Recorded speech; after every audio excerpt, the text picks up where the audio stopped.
하나님께서 오늘 이 밤에 우리에게 주시는 말씀입니다. 누가복음 23장 말씀 보겠습니다. 44절에서 49절까지 말씀입니다.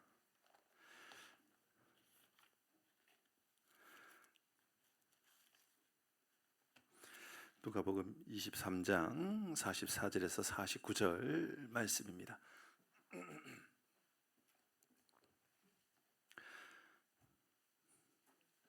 우리 교독에서 읽습니다. 저와 여러분들 한 절씩 교독에서 읽겠습니다. 44절입니다.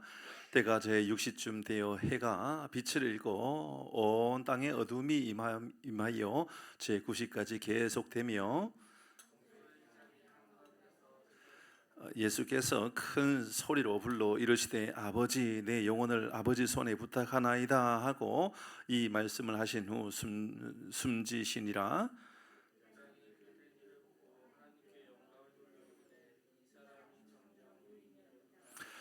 이를 구경하러 모인 무리도 그 된 일을 보고 다 가슴을 치며 돌아가고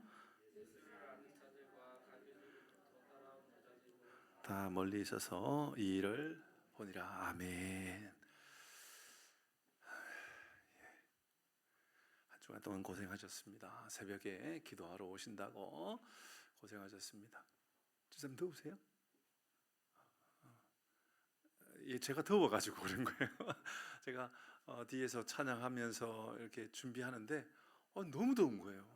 그래서 급하게 5분 전에 내려가가지고요 여름 옷으로 갈아입고 올라왔어요. 너무 더워가지고 그때가 언젠가라는 생각이 들 정도로 최근에 저는 봄을 좀 느끼고 있어요. 이제 그 계절의 봄을 느끼는 거예요. 계절의 봄은 그래도 여러분 알고 있는 것처럼 이제 겨울이 지나가고 봄의 꽃이 피기 시작하고 봄의 꽃이 떨어지고 뭐 이런 시간들을 눈으로 보면서 우리는 봄이 왔구나, 봄이 가고 있구나를 느끼게 되잖아요. 그죠? 이걸 믿음을 잘 지키고 살아가다 보면 이것을 거의 볼 일이 별로 없을 때가 있어요. 왜냐하면 특세한다고 꼭 특세가 언제쯤이냐면 꼭 고난주간의 특세를 할 때 꼭 벚꽃이 가장 아름답게 피어 있을 때더라고요. 일반적으로 맞죠? 그래서 이제 목사님들끼리도 그 얘기를 해요. 고난주간에 자전거를 타도 되나? 고난주간에 자전거 타면 돼야 안 돼요?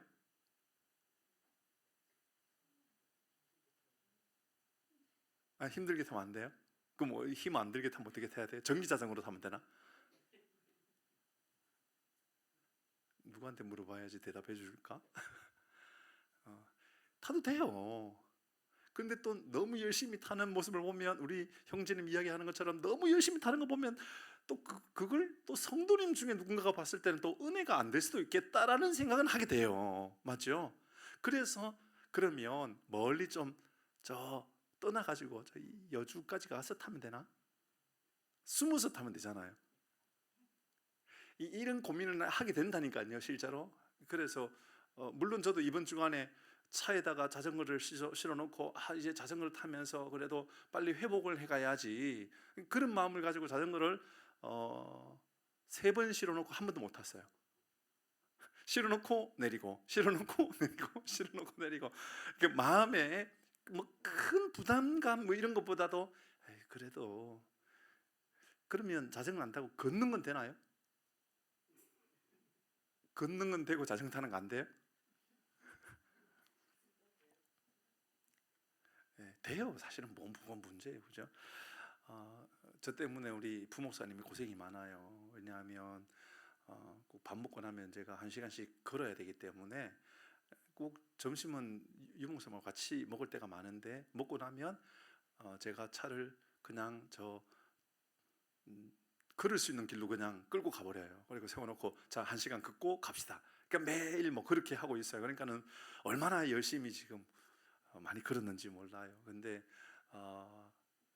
내일 부활주일, 내일 모레 부활주일인데 이번 주간에 월요일부터 벚꽃이 정말 예쁘게 폈다가 오늘 걷는데 이제 유 목사님 그러더라고요. 목사님 드디어 꽃은 떨어지고 이제 초록색 잎이 나기 시작했어요. 이번 한 주간이 봄이 지나가고 있던 것을 그대로 느끼는 그런 시간들이었다라는 생각이 들었어요. 그래서 이번 주간은 저에게 정말 이게 몇 년 만인가 할 정도로 봄의 계절이 우리에게 이렇게 지나가는 거였구나라는 것을 느낀 것 같아요. 왜냐하면 매일 저희 아내하고도 걷고 유 목사님하고도 걷고 거의 매일 지금도 여전히 기준은 만보입니다. 만보 걷는다 매일 이제 그런 마음을 가지고 거의 걷고 있는데 봄이 이렇게 지나가는구나 그런 생각이 들었습니다. 이 고난 주간에 그런 생각이 들었습니다. 이렇게 봄이 지나가는구나. 오늘 저는 말씀을 묵상하면서 예수님께서 이제 숨을 거두신다라는 말씀, 숨을 거두는 건 육신적으로 본다 그러면 인생이 이제 겨울이 온 것처럼 어쩌면 마지막 시간이잖아요. 그러니까 겨울을 지나가고 있는 것처럼 보여지지만 기독교의 신앙은 숨을 거두었다라는 것은 겨울이 아니라 봄이 왔다. 드디어 봄이 되었다. 동의되나요? 이 말씀이? 그러니까 이제 우리의 죽음은, 우리의 떠남은 우리의 인생의 마지막이 아니라 시작이다. 동의되나요, 이 말씀? 예, 그럴 수 있는가를 이제 여러분에게 묻고 싶어서 말씀드리는 거예요. 여러분, 우리의 죽음이 여러분에게 봄입니까, 겨울입니까? 저는 오늘 말씀을 묵상하면서 그 생각이 들었어요. 우리의 인생은 마지막 떠나는 그 순간 나는 봄이라고 말할 수 있을까? 아니면 봄을 맞이하는 시간이라고 여길 수 있을까? 아니면 겨울을 맞이하는 시간이라고 여길 수 있을까? 생각해 보면 제가 이전 교회에 부목사로 있을 때 말씀드렸죠. 이제 하남교회의 그 교회의 교구가 굉장히 여러 개 있는데 제가 맡고 있었던 그 교구가 신장동, 덕풍동, 신한아파트 옆에 은행아파트 인근 지역이에요. 우리 장로님들 아시다시피 은행아파트나 그 신한아파트는 하남 지역에서 꽤 오래된 아파트죠. 그래도 맞죠. 그러니까 하남에 오래된 흔히 말하는 토백이들이 많이 살고 있는 하남 지역에 이제 그런 아파트란 말입니다. 특징이 있습니다. 그 지역에 많은 분들이 연세가 드신 분들이 많아요. 제가 기억나는 것은 하남에 처음 왔었던 2012년으로 제가 기억하는데 맞죠? 2012년도에 이제 하남에 처음 온 걸로 제가 기억해요. 11년인가 12년도에 그때 왔는데 맡았던 그 교구에 그해 첫 부목사로 사역을 하면서 그 해에 있었던 우리 교구의 장례가 27번 있었어요. 27번의 장례를 했었어요. 엄청 많았죠. 이게 따져보면 한 달에 2번은 무조건 장례를 해요. 열심히 쫓아다니고 정말 때는 명절 앞두고 막 장례를 2번 했던 일도 있고 막 이랬던 정말 장례. 너무 그 마음이 미안해서 제가 담임 목사님에게 그때 그렇게 이야기했더니 목사님 제가 이 교구를 맡고 장례가 너무 많은 것 같아서 제가 성도들에게 좀 미안해요. 그런 마음이 들어요. 그렇게 말씀드렸더니 목사님께서 야 그게 영광스러운 일이지 왜 그게 미안한 일이냐? 네가 천국으로 인도하는 그런 예배를 인도한 건 아니냐? 이제 그렇게 말씀을 해주셔서 저에게 위로가 되었어요. 근데 장례 시간들을 보내면서 제가 굉장히 많이 깨달았던 것은 나는 마지막 떠날 때 내게 어떤 의미의 장례가 되었으면 좋겠는가? 여러분에게 이제 물어봐야 되는 겁니다. 여러분은 마지막 여러분의 장례의 시간을 어떤 시간이 되었으면 좋겠는가입니다. 겨울을 보내는 것 같은 느낌의 장례인가요? 아니면 가장 아름다운 꽃이 피고 있는 것 같은 봄을 맞이하는 것과 같은 그런 장례인가요? 제가 그렇게 한번 정리해 보았어요. 그래서 나는 어떤 죽음을 맞이하고 싶은가? 나의 죽음은 어떤 죽음이 되었으면 좋겠는가? 저는 사실은 이것이 이 말씀을 준비하기 위해서 이렇게 했었지만 실제로 제 마음 안에는요 최근의 건강의 이슈로 인하여서 이게 몸소 깨달아졌던 거죠. 이게 굉장히 저에게는 아주 제 눈앞에 있는 거예요. 이게 현실이구나. 이게 내 인생의 현실이구나. 그런데요 이건 제 나이가 그래서 그런 게 아니잖아요. 그죠? 훨씬 더 젊은 사람도 뭐 병원 안에 뭐 10대라고 없겠어요? 뭐 20대라고 없겠어요? 그 많은 사람들이 그 순간 특별히 아마 예정되었던 시간보다 2배 이상의 시간이 많이 걸린다 그러면 이제는 더 이거 정말 이거 큰일 나는 거 아닌가, 뭐 이런 복잡한 생각들을 하게 된단 말입니다. 이런 생각해 보게 되었습니다. 건강하게 살다가 고통 없이 떠날 수 있는 방법이 뭘까? 이제 내 마지막의 시간을 생각해 보는 겁니다. 그러니까 내 마지막은 어떤 시간이 되었으면 좋겠는가? 건강하게 살다가 고통 없이 마지막 시간을 보냈으면 제일 좋겠다. 다 이렇게 생각하잖아요, 그죠?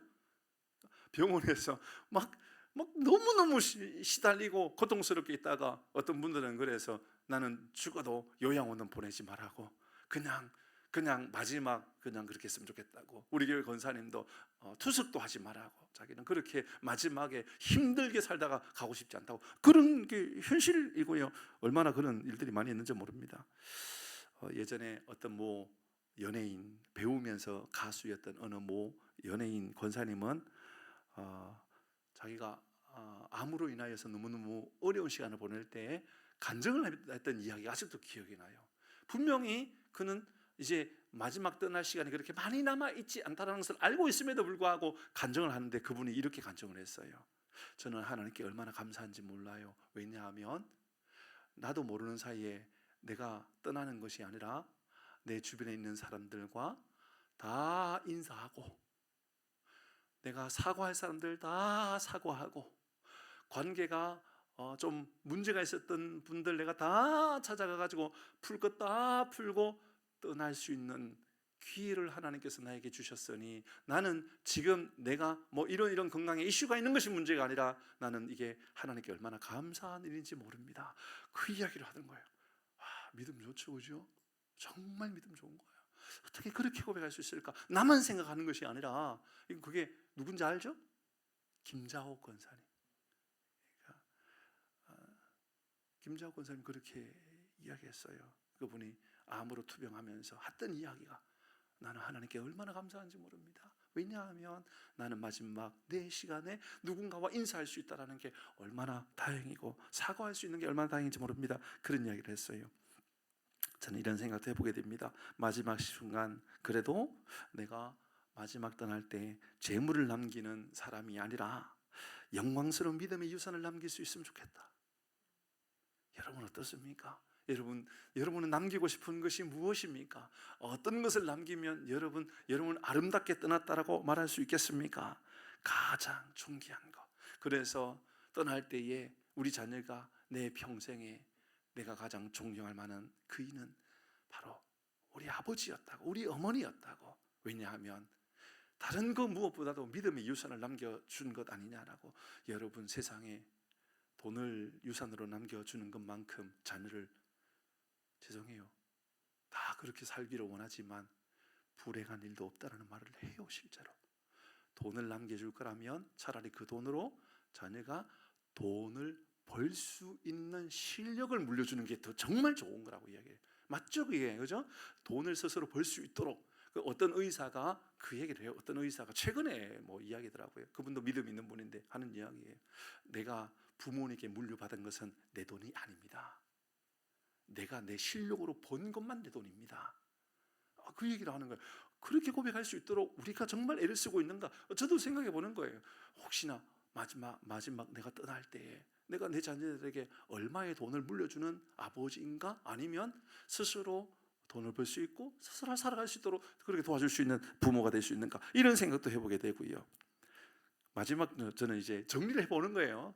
나는 이런 장례가 내 마지막 장례였으면 좋겠다라는 마음을 가지고요. 너무 슬픈 분위기의 장례식이 아니었으면 좋겠다, 이런 생각이 들었어요. 저는 그런 마음이 들었어요. 우리 어머니는 마지막에 우리 할머니, 그러니까 우리 어머니께 있어서는 시어머니입니다. 그렇죠? 시어머님, 저에게는 할머니가 되겠죠? 할머니가 소천하시고 나서, 저희 할머니는 70에 넘어서 예수 믿었어요. 나중에 70에 넘어서 이제 교회에서 그 명예 집사 줬다고 저한테 전화했던 분이에요.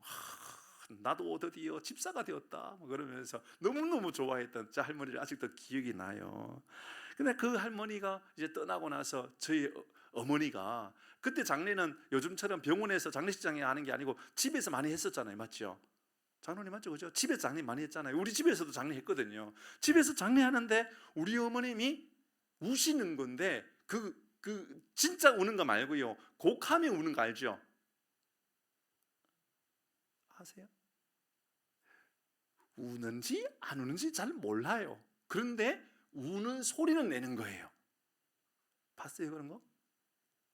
곡을 한다고요. 그래서 제가 어머님 옆에 가가지고 어머니 우는 거예요? 안 우는 거예요?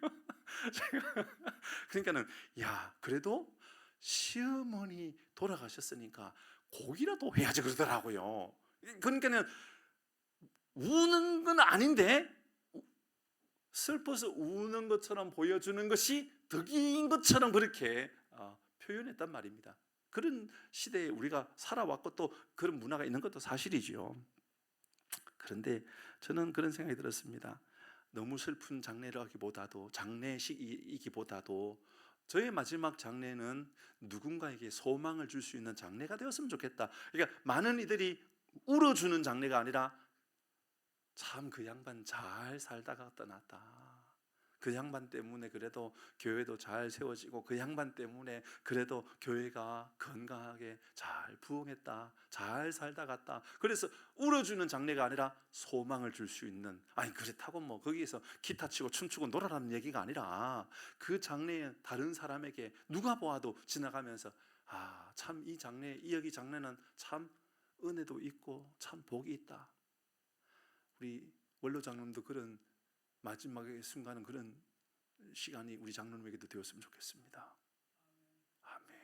우리 장로님뿐만 아닙니다. 우리 모두의 소원은 그런 시간이 되어야 되지 않을까. 이제 그런 생각을 오늘 마지막 예수님의 죽음 앞에 우리가 묵상해야 될 가장 중요한 묵상은 그 질문이었습니다. 나는 예수님께서 오늘 본문의 말씀 46절 말씀을 읽어보면 46절에 이렇게 말씀한다 하는 거죠. 46절입니다. 예수께서 큰 소리를 불러 이르시되 아버지 내 영혼을 아버지 손에 부탁하나이다 하고 그 말씀을 하신 후에 어떻게 했어요?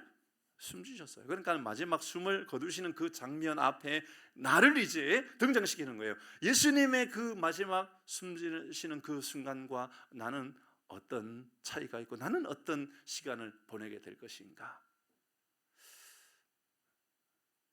저는 오늘 이 본문의 말씀을 가지고 오늘도 우리가 몇 가지 중요한 교훈을 마음에 새기고 그리고 기도 제목을 나누고 그렇게 했으면 좋겠습니다. 46절에 여러분 우리가 먼저 보고 싶은 것은 오늘 본문의 말씀을 통하여 우리는 아버지 내 영혼을 아버지 손에 부탁하나이다 라고 말씀하셨던 이 말씀 속에서 우리가 찾게 된 아주 중요한 먼저 한 가지 아버지를 다시 찾고 싶습니다. 여러분 아시지요? 예수님께서 십자가에 죽으셨을 때에 십자가에 고통을 당하실 때에 우리 하나님께서 우리 예수님께서 십자가에서 아버지라고 부르지 않고 하나님이라고 불렀단 말입니다. 앞에 그죠? 그 아버지 그동안은 계속 아버지라고 불렀던 우리에게도 너희들 기도할 때 하늘에 계신 우리 아버지라고 부르라고 그렇게 말씀하셨던 우리 주님께서 십자가 위에서 갑자기 우리에게 그 예수님의 모습은 나의 하나님 어찌하여 나를 버리시나이까라고 그렇게 소리를 지르시면서 그렇게 말씀하셨습니다. 엘리 엘리 라마 사박다니 나의 하나님이라고 나의 아버지가 아니라 나의 하나님이라고 그것은 아버지와 아들과의 관계가 단절되었다라는 것을 말씀을 했고 그 단절의 의미는 이제 하나님과 아들과의 관계가 아니라 심판하시는 하나님과 심판받게 되는 인간의 관계 속에 있었다라고 하는 그래서 감히 아버지나 부르는 것이 아니라 하나님이라고 부르는 그 관계 그러니까는 하나님과 아들과의 관계가 완전히 단절되었다라는 것을 말하고 있죠. 근데 마지막 십자가에서 예수님을 보여주셨던 마지막의 말씀은 우리에게 다시 그 관계가 회복되어지고 있음을 보여줍니다. 그래서 아버지가 아니라 하나님이 아니라 아버지여라고 부르고 있습니다.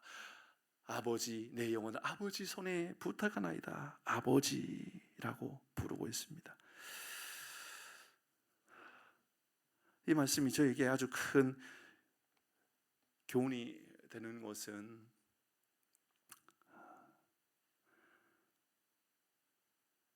아버지라 온전히 부를 수 있는 그러한 은혜의 자리로 우리를 십자가로 이끌어 주셨다라는 것을 우리에게 말씀해 주고 있기 때문이 아닌가입니다. 여러분 무엇을 인생에 하나님께 맡길 수가 있습니까? 아니, 이렇게 생각하십시다. 여러분은 여러분 인생을 어디에 맡겨놓고 살아가십니까? 아버지 손에 부탁하나이다. 여기 안에 예수님은 아버지 손에 부탁하나이다. 예, 우리의 영혼이 참된 안식, 참된 하나님의 나라를 얻는 가장 위대한 방법은 하나님께 맡겨드리는 순간, 하나님과 나와의 관계는 하나님이 심판하시는 하나님이 아니라 아버지의 하나님으로부터 회복되어, 아버지 하나님과의 관계가 회복되어지는, 심판하시는 하나님이 아니라 나와 언제나 동행하시는 아버지의 관계가 회복되어지는 가장 위대한 순간은 어디에 있느냐? 하나님께 맡겨드릴 때, 내 삶을 하나님께 맡겨드릴 때 거기에 있다라는 것을 우리에게 알려주고 있는 것이지요. 여러분 인생은 어디에 맡겨져 있습니까? 어떤 이들은 육신의 부모에게 맡겨진 삶을 살아가는 이가 있습니다. 최근에 어떤 유명한 드라마에서도 그 이야기가 나옵니다. 엄마가 아들을 향하여서 너희의 인생의 80%는 내 거라고 이야기를 합니다. 엄마가 아들한테, 알아요 그거? 보셨어요? 보셨군요. 엄마가요 아들한테, 서울대 법대를 나왔던 아들한테, 결혼을 앞두고 있는 아들한테 이야기합니다. 너의 인생의 8할은 내 거라고. 그때 옆에 결혼을 준비했던 여자가 이야기합니다. 어머니 아니라고.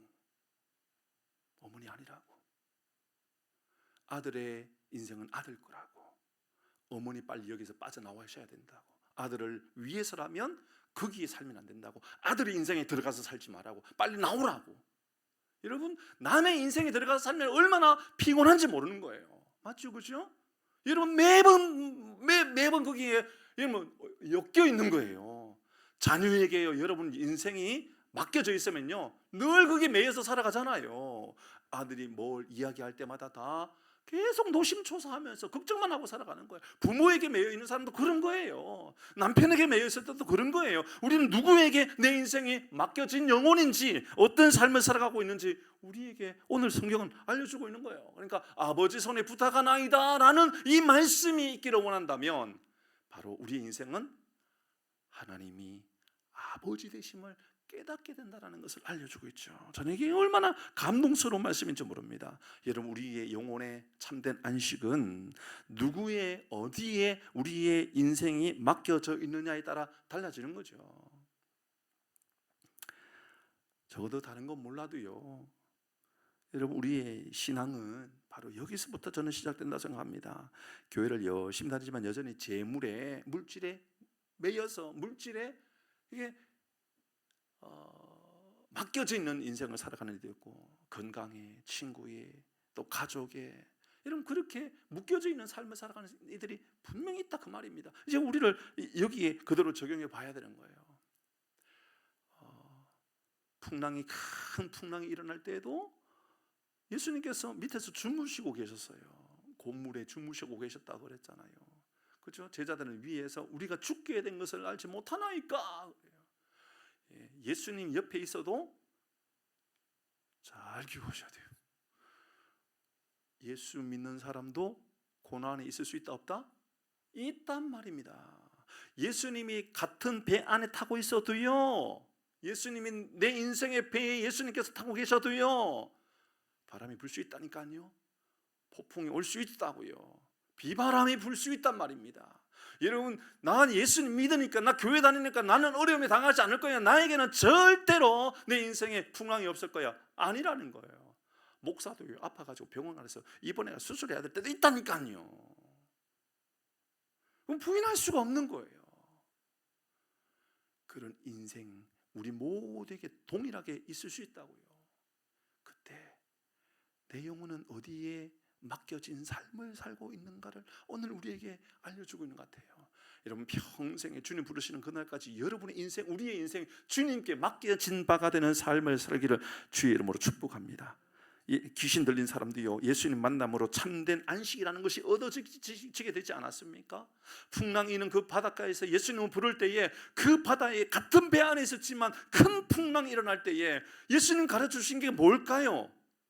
그 큰 풍랑 가운데 예수님께서 같은 배 안에 이런 큰 풍랑이 예수님과 함께 타고 있었지만 일어나는 그곳에서 예수님께서 알려주고 싶은 건 뭘까요?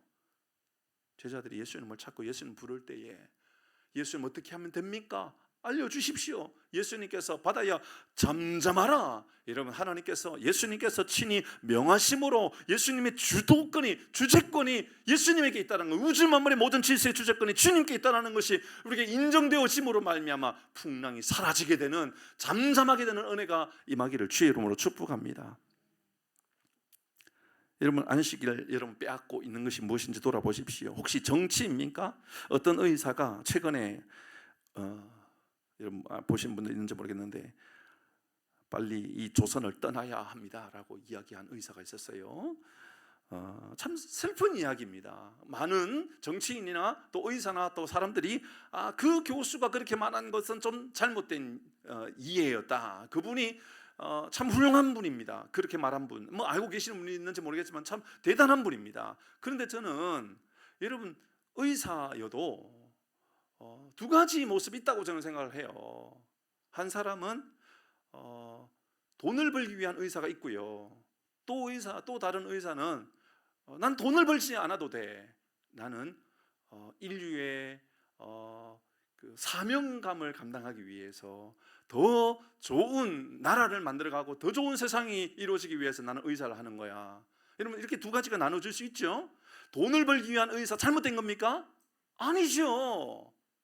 직장 다녀요. 그죠? 유치원 다녀요. 그 중에는 돈을 벌기 위한 다니는 사람도 있지만 나는 사명을 감당하기 위하여 다녀. 그럴 수도 있잖아요. 그죠? 이건 맞고 저건 틀리고, 이건 틀리고 이건 맞고, 그런가요? 아니죠. 둘 다 있을 수 있는 거예요. 그건 이상하지 않습니다. 의사도 잘 생각해 보면 여러분 돈을 벌기 위해서 개원을 많이 합니다. 그럼 병원을 개원을 해요. 그리고 돈을 벌기 위해서 여러분 안 가는 과들이 있다고요. 뭐 예를 들어서 소아과 뭐 이런 데 안 간다고요. 사람들이 산부인과 이런 데 이제 의사 안 하려고 그런다고요. 왜냐하면 환자가 없는데 돈을 못 번단 말입니다. 그럼에도 불구하고 자기는 산부인과 지원하고 대학병원에서 산부인과에 있는 사람들이 있습니다. 그분은 돈을 바라는 것이 아니라 더 좋은 세상을 꿈꾸면서 정말 어렵고 힘든 사람 어떻게 하면 더 출산율을 더 좋게 할까, 그리고 어린아이들 어떻게 잘, 그런 사람이 있어요. 제 주변에도 있어요. 제 주변에 여러분, 제가 부산에 사회 갈 때 청년들 중에 그 의대 다녔던 애 중에 이제 이 본과 이제 이 예과를 다 끝나고 이제 본과 공부하고 이제 전공이 이제 진행해 갈 때 그때 저한테 와가지고 물어요. 목사님, 저 어느 과 갈까요? 묻더라고요. 걔네들 다 공부 잘하는 애들이거든요. 의대. 여러분, 서울대 의대만 공부 잘하는 게 아니에요. 지방에 이름 없는 대학교에도 의대는 어려워요. 만만치 않거든요. 물어요. 그 청년이 저에게, 목사님 제가 어떤 과를 갈까요? 제가 어떤 과를 가라 그래야 되죠? 어떤 과를 가라 그래야 돼? 눈이 따갑네요. 지금 땀이 눈 안에 들어가지고. 어떤 과를 가면 될까요? 물어요. 돈 벌려 그러면 어떤 과 가야 되죠? 피부과, 성형외과. 저 강남 가보세요. 안과, 피부과, 성형외과 막 얼마나 많은지 몰라요. 물어요. 그래서 넌 어디 과 가고 싶냐? 자기도 모르겠대요. 그래서 넌 뭘 잘하냐? 뭐 어떤 게 좋냐? 그러니까 자기는 아이들이 좋대요. 아이들이. 교회에서 주일학교 교사하고 막 그런 의대생인데 그런 애들이었거든요. 그럼 너 소아과 가야 될 텐데 돈 안 낸다는데 소아과 갈 수 있느냐? 소아과 갔어요. 그리고 지금 저 경기도 어디에서 개원을 했어요. 아니, 개원을 하려고 그러면 개원하기 전에 이야기해야지. 하남에다 개원하라고 그럴 텐데. 걔가 이제 그 대학병원 있었던 대학병원 그 주변에서 이제 개원을 했는데 정말 소아과, 청소년 소아과를 개원을 한 거예요. 가정 청소년 소아과를 좀 했어요. 돈 많이 벌까요? 별로 많이 못 벌까요? 별로 많이 못 벌어요. 근데 그 친구에게는 그런 마음이 아니에요. 내 인생 돈을 얼마나 더 많이 벌어야 되겠다, 그런 마음을 가지고 있는 게 아니라고요. 여러분, 그렇다고 여러분 돈을 많이 버는 의사를 욕할 이유가 없어요. 우리 인생은 다 그렇게 살아가는 게 뭐가 문제예요. 그러나 어떤 이들은 돈을 더 벌기를 원해서 그렇게 가기도 하고, 좀 뭐 돈보다도 나는 이 정도면 충분하다. 제가 갔던 그 의사도 그런 의사예요. 그 의사 원래 진료했던 데가 2층이었거든요. 며칠 전에 갔더니 1층으로 진료실을 옮겼더라고요. 왜 2층도 있고 1층도 있냐 그러니까 아니래요. 2층에서 이제 1층으로 다 내려왔는데 너무 많아가지고, 환자가 너무 많아가지고 넓혀지기 위해서 옮겨왔다라는 거예요. 넓은 데로. 그분도요, 어디 매스컴에서 이야기하더라고요. 자기는 돈을 더 많이 벌기 위해서 의사하는 게 아니라고. 자기는 예수님이 주신 사명 때문에, 그래서 예수님만 생각나면 눈물이 그렇게 난대요, 자기는. 그래서 그 마음으로 자기는 치료하는 거라고. 그런 의사도 있어요. 그러니까는 그 교수가 이야기했던 한국을 떠나라고 이야기할 때는 우리가 좀 주의해서 들어야 될 것이, 한국이 못 살 나라가 아니라 이 의료계에 대한 좀 잘못되어 있는 관행이나 이것을 좀 다시 정리해 줘야 될 필요가 있다. 예를 들어서 그분이 하고 싶었던 것은 모든 국민에 대한 이야기가 아니라 이 의료계에 대한 이야기를 말하고 싶었던 것이 사실인 거예요. 저는 그런 생각이 들었어요. 그거 보면서 우리에게 더 좋은 세상, 저 정말 행복한 세상, 내 안에 평안함, 참된 평안함을 누릴 수 있는 것, 그건 좋은 정치도 우리가 무시할 수 없지만, 좋은 의료도 무시할 수 없지만, 좋은 교육도 무시할 수 없지만, 우리의 삶은 어디에 맡겨져 있는 삶을 살아가느냐에 따라서 이 말씀입니다. 내 아버지요, 아버지요, 내 영혼 아버지 손에 부탁하나이다. 하나님께 맡겨드려져 있는 삶을 살아갈 때, 하나님과 동행하는 삶을 살아갈 때 우리의 삶에 누리게 되는 큰 복은요, 심판하시는 하나님이 아니라 나에게 언제나 동행해 주시는 아버지를 경험할 수 있다는 것을 말씀하고 있는 거죠. 사랑하는 교회 여러분, 아버지 하나님을 늘 경험하고 살아가기를 주의 이름으로 축복합니다. 그러니까 첫 번째 묵상 가운데 우리에게 주는 교훈은 그겁니다. 다시 하나님에서 아버지가 회복되어졌다. 두 번째입니다. 두 번째,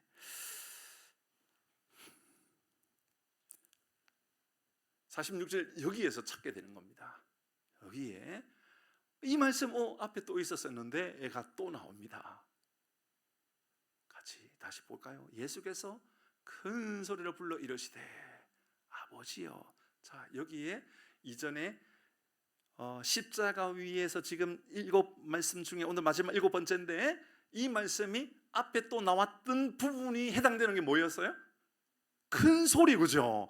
큰 소리하고 아버지요, 이 말씀이, 이 이야기가 앞에 그대로 있었던 이야기예요. 그죠? 그러니까 큰 소리는 앞에 하고 똑같은 내용인데, 큰 소리에 엘리 엘리 라마 사박다니, 그러니까 나의 하나님, 그냥 큰 소리로 하나님이라고 불렀는데 마지막에는 큰 소리로 하나님이라 부르지 않고 아버지라고 부르고 있는 거죠. 이게 무슨 의미인가? 큰 소리.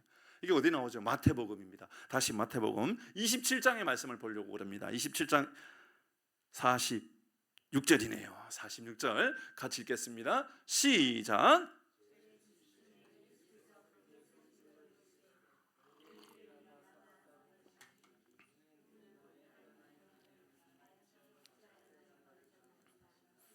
자, 다시 이제 봐야 됩니다. 큰 소리로 나의 하나님 어찌하여 나를 버리시나이까. 여러분, 이 큰 소리는 절규라고 그랬어요. 절규. 어떤 절규냐면 모든 인생의 죄로 말미암아 하나님 앞에 심판받을 수밖에 없다라고 하는 절규 말입니다. 그러니까 우리는 그때 새벽에 말씀을 나누면서 그렇게 했잖아요. 이야기했잖아요. 여러분, 우리 죄 앞에 하나님 앞에 절규할 수 있어야 된다고. 하나님, 내가 이 죄 때문에 내가 죽을 인간이 되었고, 내 죄 때문에 관계가 깨어지는 거라고, 죄 때문에 다 문제가 생기는 거라고, 죄 때문에 관계가 깨어지고, 죄 때문에 교회가 어려움을 당하고, 죄 때문에 우리 사회가 이렇게 무너지는 거라고, 질서가 깨어지는 거라고, 문제는 죄 때문이라고. 그래서 나의 하나님이라고 하는 그 하나님은 친밀한 관계의 하나님이 아니라 심판하시는 하나님이라 그랬어요. 심판하시는 하나님. 그 앞에 예수님께서 큰 소리, 크게 소리를 질렀다 그랬다고요. 그러니까 이 큰 소리는 기쁨의 큰 소리예요? 아니면 슬픔의 애통의 큰 소리예요? 애통의 큰 소리 맞지요? 다시 오늘 46절 다시 봅니다. 이 큰 소리는 뭘까요? 예수께서 큰 소리를 불러 이르시되 아버지 내 영혼을 아버지 손에 부탁하나이다. 이런 분명히 큰 소리입니다. 큰 소리입니다. 자, 제가 마이크를 좀 띄고 이야기 말씀드릴게요. 제가 큰 소리를 좀 내보려고 그래요. 큰 소리로 내는 건 조심스럽지만 마태복음에서 큰 소리는 엘리 엘리 라마 사박다니 큰 소리였을 거예요. 분명히. 그렇죠? 맞죠? 나의 하나님 어찌하여 나를 버리시나이까 라고 애절하게 그렇게 절규하는 목소리였어요. 동의되죠? 동의돼요. 46절은 저는 이해가 안 돼요. 큰 소리를 외쳐요? 근데 내용은 큰 소리가 아니에요. 아버지 내 영혼을 아버지 손에 부탁하나이다. 이게 뭐 큰 소리지 어떻게? 이거 어떻게 큰 소리로 말하죠? 그러니까 마지막 때 나는데 큰 소리로 불러 아버지 내 영혼을 아버지 손에 부탁하나이다가 아니라 제가 볼 때는 여기는 이 말씀은 아버지 내 영혼을 아버지 손에 부탁하나이다. 큰 소리 아닌 것 같아요. 근데 큰 소리라고 이야기를 하고 있어요. 이게 안 맞죠. 내용과 이 분위기와 나오는 단어는 좀 맞지 않는 것 같아요. 엘리 엘리 라마 사박다니의 큰 소리는 절규의 큰 소리 맞아요. 그런데 저는요 이 말씀을 묵상하면서 오늘 본문에서 이야기하는 이 46절의 큰 소리는 애절함의 목소리가 아니라 어쩌면 이 마지막 큰 소리는 절규의 큰 소리가 아니라 회복의 큰 소리 같아요. 드디어 이제 하나님의 나라가 임하게 되었고 하나님의 영광스러운 자리가 세워졌다. 그런 저는 이게 꼭 예배 같아요. 주의 이름을 부르는 것과 같은 환희에 차 있는 목소리 같아요. 여러분 주님의 이름을 기쁘게 부를 때에, 기쁘게 찬양할 때에, 기쁘게 예배할 때에 그 기쁨이 진짜 여러분의 목소리를 다하여 여러분 정말 헌신을 다하여 그렇게 찬양하고 그렇게 기도하고 그렇게 하나님의 이름을 부르고 살아가고 있는지를 묻는 것 같아요.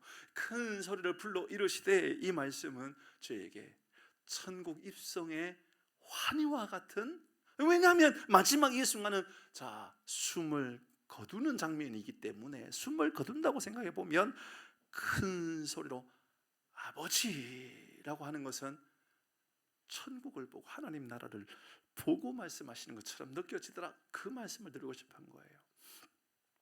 근데 이게 분리될 수 없다라는 것이 제 마음의 고백이었습니다. 저는 말씀을 묵상하면서 그렇게 고백을 하게 되었어요. 아, 엘리 엘리 라마 사박다니 죄에 대하여 절규하듯 외치는 나의 죄에 대하여 외치는 절규의 큰 소리가 없다면 오늘 본문에 나오는 아버지 내 영혼을 아버지 손에 부탁하나이다 하나님의 나라를 바라보는 큰 소리는 존재할 수 있다 없다? 없다. 이 말씀이었구나라는 것이 제 마음에 간절한 고백이 된 거예요. 죄에 대하여 하나님 앞에 실토하지 않으면요, 죄에 대하여 하나님 앞에 도설하지 않는다면요, 죄에 대하여 하나님 앞에 절규하지 않는다면요, 오늘 본문의 마지막 아버지 손에 내 영혼 아버지 손에 부탁하나이다의 이 목소리가 그렇게 아름답고 존귀하게 우리에게 들려질 수 없다라는 거죠. No cross, no crown. 십자가가 없다면 왕관 면류관도 없는 겁니다. 고난이 없다면 더 위대한 내일은 우리에게 존재할 수 없는 겁니다. 그러니까 오늘 본문은 우리에게 이 위대한 것을 가르쳐주고 있는 것 같아요. 엘리 엘리 라바 사박다니 심판대 앞에 나의 모든 죄를 토설하는 큰 소리의 삶이 내 삶에 존재할 때 비로소 하나님의 나라에 들어가고 주의 이름을 볼 때마다 아버지요, 아버지요, 주님 당신의 이름이 내게 가장 존귀하고 아름다운 이름입니다 라고 하는 그런 믿음의 고백이 우리 가운데도 임하기를 주의 이름으로 축복합니다. 아멘. 한 가지만 더 짧게 보고 기도하도록 하십시다. 47, 48절 말씀을 비교하면서 보시기를 바랍니다. 47, 오늘 본문의 말씀 이후에 그래서 노 크로스 노 크라운의 그 사건, 그러니까는 외침, 죄에 대한 토설과 그 절규가 있을 때 비로소 하나님의 나라의 영광스러운 인재와 하나님께 동행하심의 그 환희와 같은 큰 소리의 외침이 우리 가운데 임하는 그 장면 이어서 말씀하고 있습니다. 잘 보십시다. 47절 먼저 있습니다. 시작.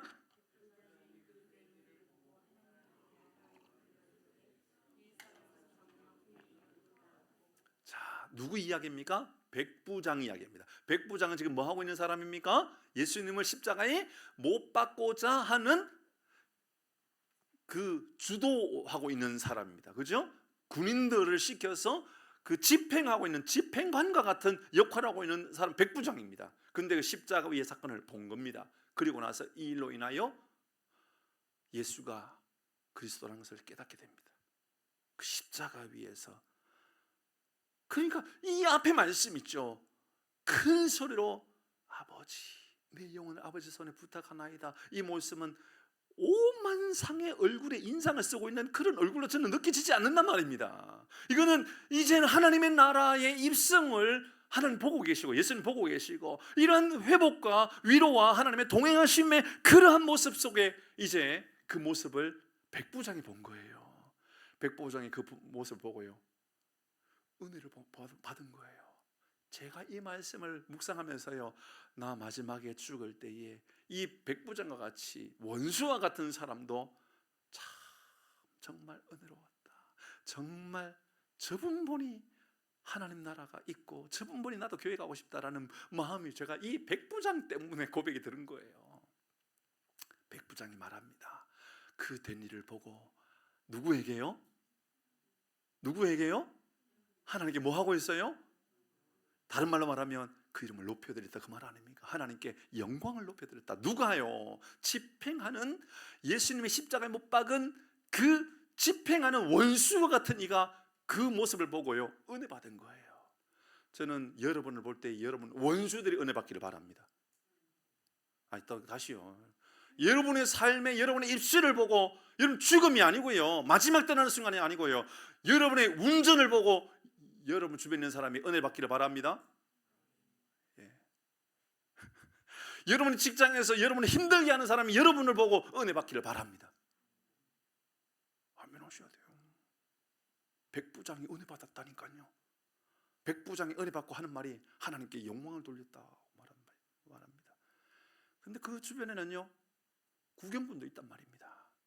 그 이야기가 48절 이야기예요. 같이 봅니다. 48절 시작. 이를 구경하러 모인 무리도 그 된 일을 보고 다 가슴을 치며 돌아갔다고요. 그냥 슬퍼 치며 돌아갔다고요. 슬펐던 거죠. 그냥 슬픈 겁니다. 그게 끝입니다. 아이고야 슬프다. 아이고야 얼마나 힘들을까. 가슴을 치고 어떻게 해요? 돌아갔습니다. 그게 그들의 모습이라는 거예요. 누가요? 구경하러 온 사람이요. 저는 여러분 가운데 누구도 예배의 구경꾼이 없기를 바랍니다. 여러분 예배에, 여러분 오늘 저녁에 기도에 구경꾼이 없기를 바랍니다. 여러분 신앙에 구경꾼이 없도록 해주셔야 됩니다.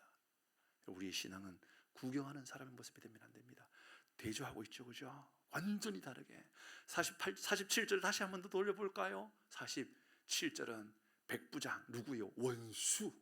원수는 예수님을 보고 은혜 받고 영광을 돌렸고, 근데 구경 온 사람 48절은 그 된 일을 보고 가슴을 치고 돌아가고.